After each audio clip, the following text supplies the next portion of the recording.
खटीमा में मुख्यमंत्री पुष्कर सिंह धामी ने कहा कि सरदार पटेल की जयंती पर हर साल पूरे देश में रन फॉर यूनिटी का आयोजन किया जाता है और इस वर्ष उनकी 150वीं जयंती के अवसर पर इस अभियान को हर गांव और हर घर तक पहुंचाने का अभियान चलाया जाएगा। 31 अक्टूबर से शुरू होने वाले अभियान के दूसरे चरण के लिए देवभूमि उत्तराखंड के सभी जिलों और हमारे सभी अधिकारियों को व्यापक रूप से शामिल कर रहे हैं। खेल विभाग विशेष रूप से नोडल विभाग के रूप में कार्य करेगा और हम इस अभियान को एक जन जन का अभियान बनाएंगे, एक घर घर अभियान बनाएंगे। सरदार पटेल ने देश की एकता, अखंडता और एकीकरण में बड़ी महत्वपूर्ण भूमिका निभाई थी।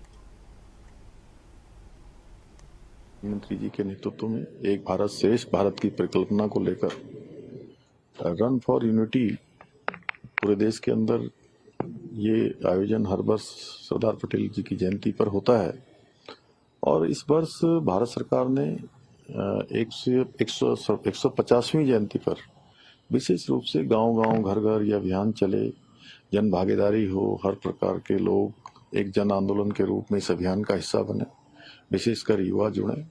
तो 31 अक्टूबर से दूसरा अभियान, जो दूसरा चरण प्रारंभ हो रहा है, उसके लिए व्यापक रूप से पूरे देवभूमि उत्तराखंड में सभी जनपदों को, सभी हमारे अधिकारियों को, खेल विभाग विशेष रूप से इसमें नोडल विभाग के रूप में काम करेगा और इस अभियान को हम जन जन का अभियान, घर घर का अभियान बनाएंगे। इसके लिए हम प्रयास कर रहे हैं क्योंकि सरदार पटेल, उनका देश की एकता, अखंडता और देश को एक सूत्र में पिरोने का उन्होंने बहुत बड़ी महत्वपूर्ण भूमिका निभाई थी। वो हमारे आने वाले समय के कर्णधार, हमारे बच्चे, हमारी नई पीढ़ी, युवा पीढ़ी इसको आत्मसात करे, अपने स्मरण में रखे और देश की भावना उनके अंदर जागृत हो। इसके लिए अनेक कार्यक्रमों की श्रृंखला राज्य भर के अंदर आयोजित की जाएगी। और इस वर्ष बाबा के कपाट बंद होने तक 17.5 लाख से अधिक श्रद्धालुओं ने बाबा के दर्शन किए और पूरी चारधाम यात्रा की बात करूं तो 50 लाख के आसपास लगभग लोगों ने अभी तक दर्शन कर लिए हैं और यात्रा अभी चल रही है। 3 धामों के कपाट बंद हो गए हैं।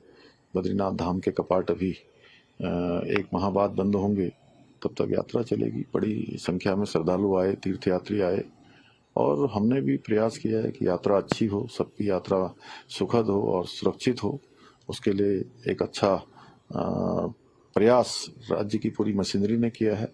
इसमें सभी लोगों ने अपना योगदान दिया है। सारे अधिकारी, कर्मचारी, हमारे देव स्थानों के जो हमारे धर्म संबंधी जो लोग हैं उन्होंने भी, हमारे जो है तीर्थ पुरोहितों ने, हमारे सभी धामों के हमारे पुजारियों ने बहुत बड़ा योगदान दिया और उन सबके सहयोग से अच्छी यात्रा इस बार चल रही है और 3 धामों के संपन्न हो गई है।